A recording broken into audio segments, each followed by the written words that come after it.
Welcome to another episode of the Finding Serenity in the Midst of Chaos podcast. Today, we are talking about improving your productivity when you're dealing with so many tasks. This episode is especially for you if you feel like you're drowning under your to-do list with overwhelm. You feel like your career has taken over your life and there's no time left for anything else. And you have a million things on your to-do list and it all feels like it's urgent. Stay till the end because by the end of this episode, you will learn the number one thing that will make you the biggest difference to your productivity. You'll know how to prioritize and organize your time effectively, and you'll learn how to be more intentional and make better use of your time. So stay tuned. Let's welcome today's guest, Natalie Ford. Hi, Natalie. Welcome to the podcast. Good morning. Thank you very much for having me. Oh, it's lovely to have you today, and I think our listeners are really enjoying these guest expert episodes, and I am definitely enjoying them because I'm learning so much every day as well. Natalie, so before we get going, tell our listeners who you are, what you do, and who you help, please. I am a productivity and lifestyle coach. I work with successful female leaders and business owners who feel like their work has taken over their life and there's just no time left for time or energy left for anything else. So I work with them and I help them to recreate the harmony between their work and personal life so that they can spend more time doing the things that they love to do and bring happiness and joy into their life. Oh, that sounds really amazing. How did you get into doing this, Natalie?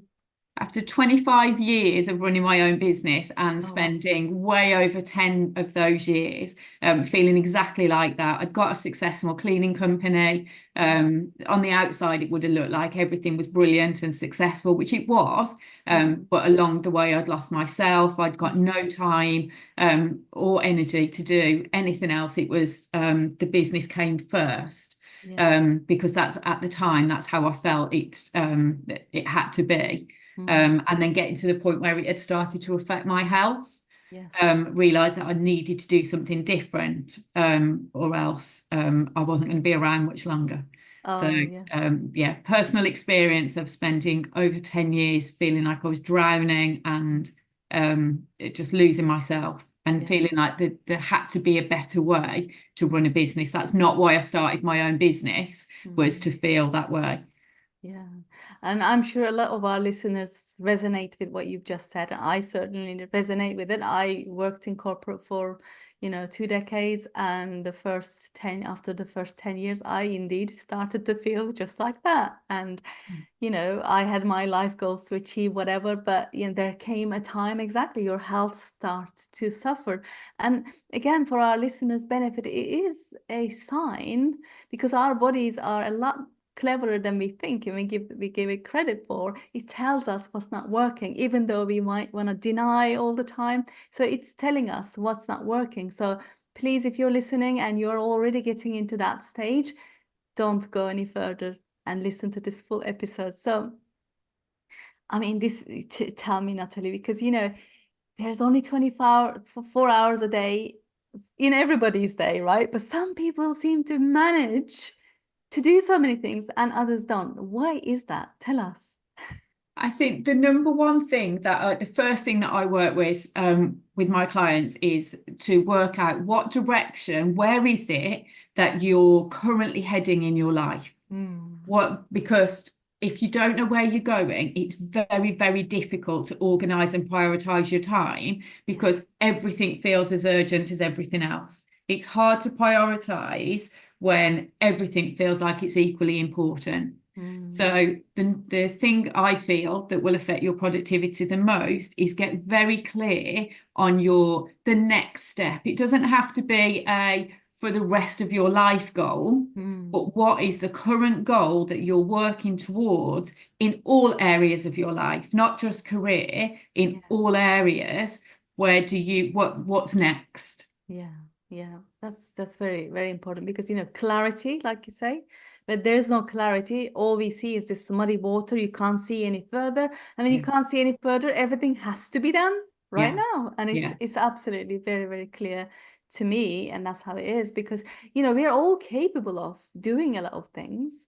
We're all capable of maybe even prioritizing, but when we are not clear, and sometimes that clarity, the lack of clarity, comes from fear of the uncertainty. But it's like chicken and egg. You have to be clear to not be uncertain, but because you're so scared of the uncertainty, you're overwhelmed. So how do we I get think out? it's very easy as well to fall into the this is my life, this is what I need to do. I know for me, when I was running my cleaning company, until it got to the point of my body's literally telling me you either stop or I'm going to make you stop, it's very easy to just kind of firefight your way through the things that you've got going on. At that time, I don't think I had a goal other than get to the end of the day, just deal with anything that was put in front of me. I didn't really have a plan as to, okay, what do I need to do in order to help me to get where I want to go? Because I don't think I knew where I wanted to go. I was just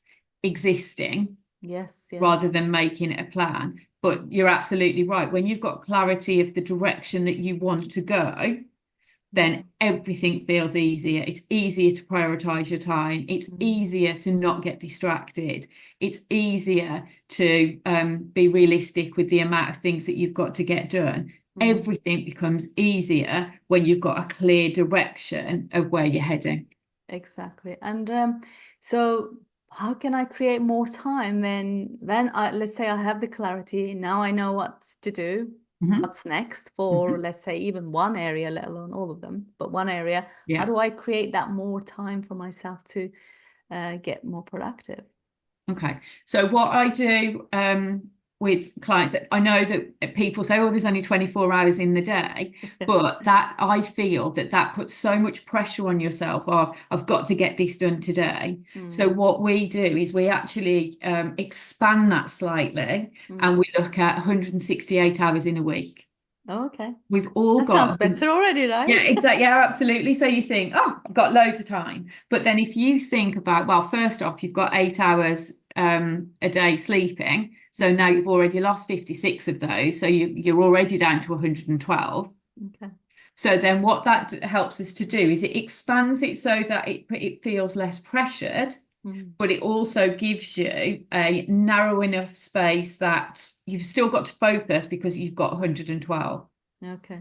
Yeah. So the way that we look at that is you've got 112, and I like to look at it because it's easy. Time goes whether we do anything, whether we're intentional with it or not. It's constantly ticking away. So the thing to look at is, right, how intentional are you with those 112 hours?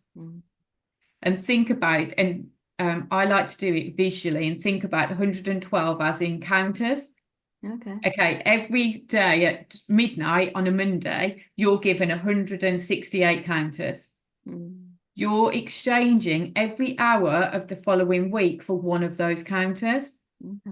How many of those hours or are you intentionally exchanging a counter for something that is moving you closer to where you want to be? Or something that you're just happy doing, spending time with family, doing things that bring you joy. How many of those counters are you happy to exchange for what you're doing? Well, that's just a big shift in perspective. Yeah. If I turn it on its head, how many of those valuable hours are you prepared to continue doubting yourself, continue being in fear of what if they don't like me? What if I fail at this? What if I succeed and not carry on? All of that. When you put it like that, it just brings so close to home, doesn't it? And I think it's unrealistic to think, right, every single hour of your week has got to be spent intentionally because life happens, doesn't it? So I think the key and the challenge to the listeners is over the next 7 days, just be aware of how you're spending those hours or counters, if that helps you to think about it in a more visual way. Just be aware of, am I happy with what I'm currently doing to exchange it for one of my counters? Yeah. Oh my God, that just gives me shivers. It's really, so really, I think the step one is just be aware. Don't make any changes for now. Just be aware. And then when you can then look back and review it, you might look and think, right, how can I just increase that Yes. intentionality just by 1 or 2? Yeah. Yeah. So it's about making small, consistent steps to improve things rather than burning your whole life down and go, right, I'm going to make all these big changes Yeah. that just feels overwhelming Yes. and you're not going to stick to. And So because if we've never done it before, we are not going to know how to do it. And when we don't know yeah. how to do it, we freeze and then go into fight and flight again, don't we? Yeah. So that's And kind it's of easy when you've got a successful business or career, or when you've got loads of different things going on, it's easy to be busy 24 hours a day. There's always something more that you can be doing. So by becoming more aware of how you are spending your time, it was quite shocking to me the first time that I did that, to realize how many hours that I was just spending being busy doing things that I didn't really need to do. It's just they'd become a habit.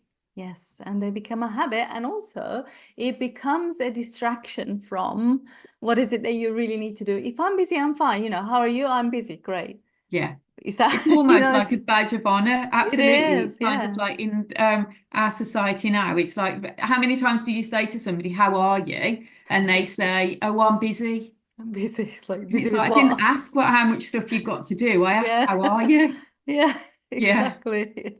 That is very interesting. And it is a habit that we don't think about, because habits are automatic, and Yeah. habits are there to keep you safe as well. Yeah. Yeah.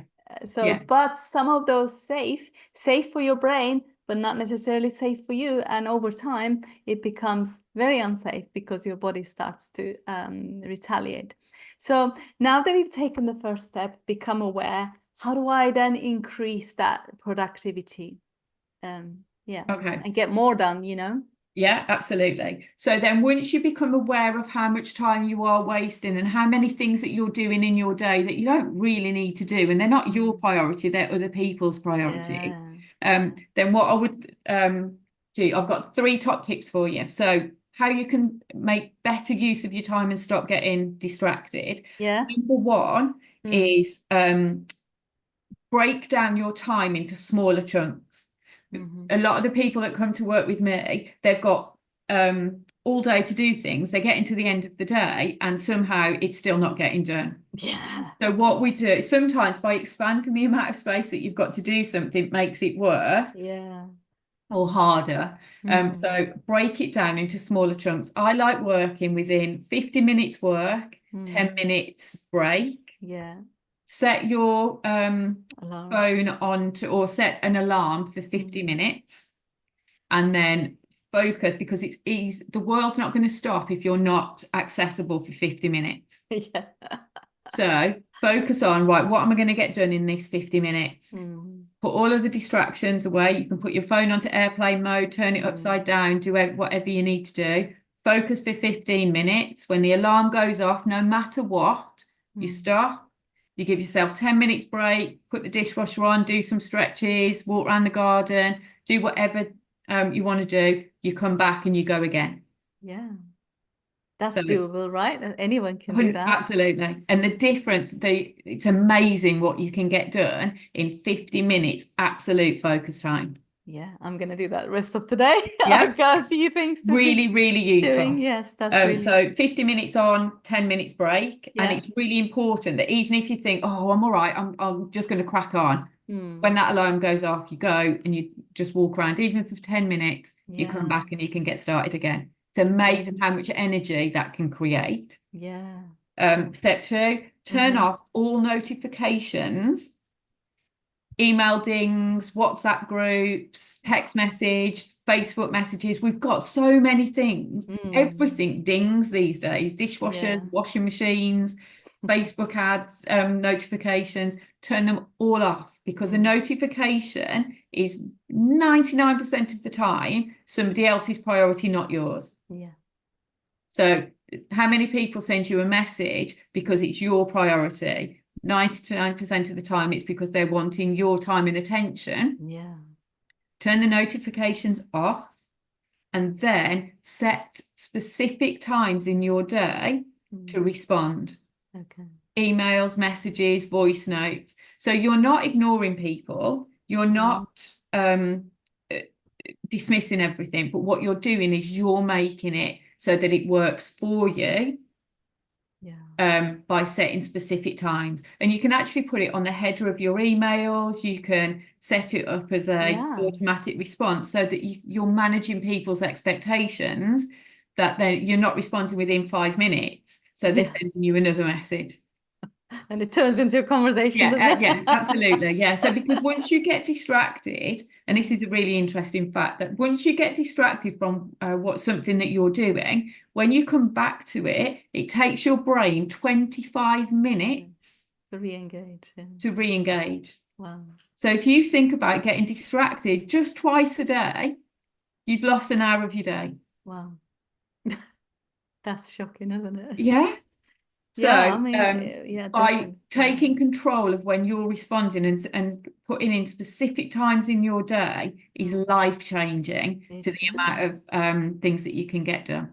And then thirdly, think about, is what you are about to do directly aligned to what you've said is your current goal?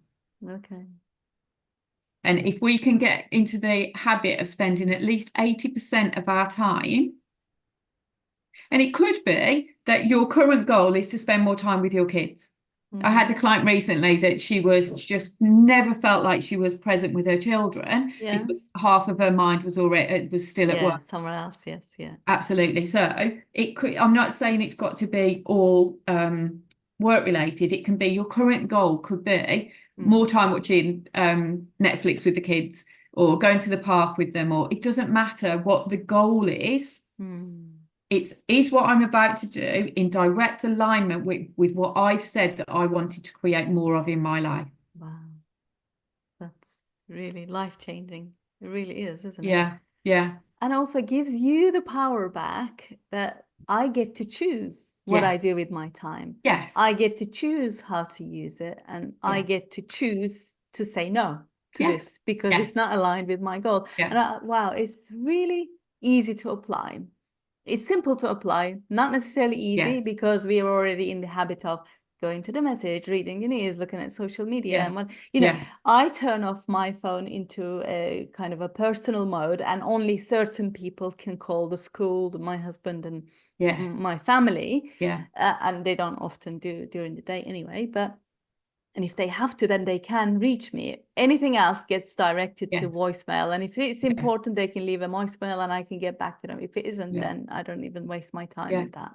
But it's this 50 to 10. I've heard that before, never applied it. So I'm going to do that today, because you're right.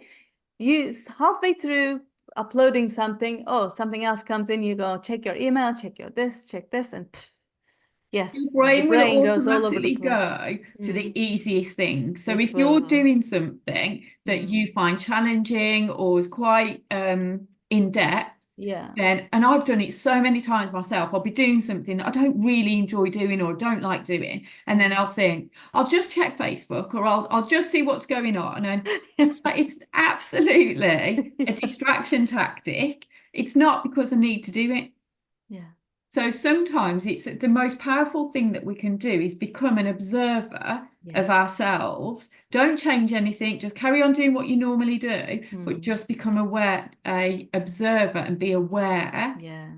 And it's amazing how much time we're spending doing things that don't need doing, aren't our priorities, and that are keeping us distracted from what we want to be doing or need to be doing.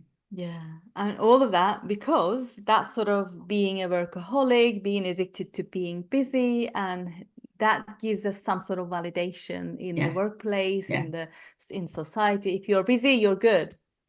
What are you busy with? Just busy worrying about stuff, busy trying to please other people. Never mind that, right? So so separate yourself, your identity, from the work that you need to get done. 100%. And if it is, and this is why I see lots of people having to answer emails on holidays, having to be on call for when it's just 1 week a year they go on holiday, but they are still answering emails. But it's not just the answering emails, it's all the backlog of the mind-boggling thoughts that goes with it that obviously becomes the problem. So when you're in this intentional way of working and using your time, it's not a problem. You can set the intention, I'm not contactable when I'm on holiday, and that is that. I think there's a big, when you're running a successful business or your high level career, there's this sense of responsibility that you need to be accessible all of the time. Whereas actually that just means that everything is becoming so blurred that there are no specific periods of time that you can be in that present moment, whether that be with your family, whether it be doing your hobbies, doing charity work, doing meetings, that you are actually where you are, rather than you being here but your brain being already 3 steps ahead of you. And then we wonder why we feel overwhelmed, because our feet are here but our brain is already 3 steps ahead, and then we're trying to catch up. And a newsletter that I sent out to clients today, it's exactly that, was entitled, Who Are You Without Your Title? Oh, yeah. Because if you take that away, who are you and what do you love doing? What brings you joy and happiness? Or have you forgotten that? Because I definitely did. It was, I just became, my job, my business became me. Yes. And the trouble with that is that title and the joy that it brings, in inverted comma, only lasts for a long certain time. Then you're going to be chasing the next one and the next one, the next one, the next one. And that's a vicious circle that we've all got into at some point in our lives, which didn't serve us. This is why we are here trying to help people. Yes, so, absolutely. That's amazing. I mean, is there anything else you want to add to any of the stuff that you've said? I think you've covered most of it as far as I can see. I think the thing that I would say to people is, it doesn't have to be a choice. It's not a decision of, do I want to run a successful business or have a successful career, or do I want to have a fulfilling personal life and spend loads of time at home with family? It's not a choice. It doesn't have to be one or the other. There is a way of combining and creating harmony between those two things. It's just about putting some of the steps in that I've spoken about today, and being very much more specific with where you want to go, what it is that you're spending your time doing, and learning to be much more in control and create the boundaries around your own time. Yes, I love the boundaries and control. Most people that we work with, you and I probably, want to be in control, yet feel like they're not in control because they're not choosing to control their time, which is the only thing that they have control over, really and truly. So that's so so that's the only thing that I would really say is, if you're feeling that it's a choice between those two things, honestly, it really, really isn't. You can have both. You can have both. You can create harmony between those two things. That's the common misconception, isn't it? I can't have this and that at the same time. I can't be successful and be a good mother. I can't be a good mother but still have a good career.